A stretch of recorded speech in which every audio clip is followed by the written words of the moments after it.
How to add multiple photos to an Instagram story. Do you have multiple photos that you want to add to a single Instagram story? You now have both a built-in feature and a standalone app that lets you add multiple photos to a single Instagram story post.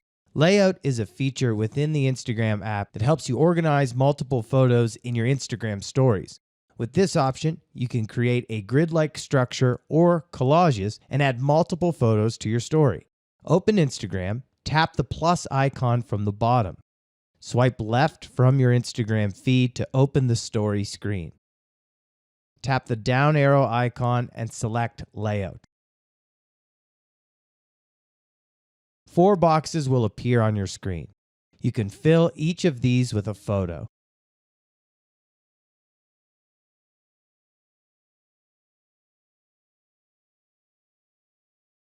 To add your first photo, scroll down and tap on the photo you want to add.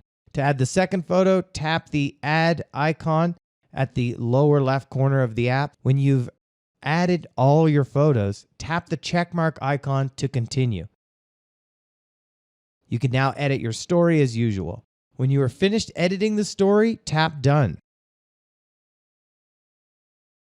Tap the Send button. Tap Share Near Your Story. Tap Done. You have added now a story with multiple photos on Instagram Story. If this was useful, please like and share and subscribe. You can watch more videos from the right. Also, if you have any questions, please ask them in the comments area below.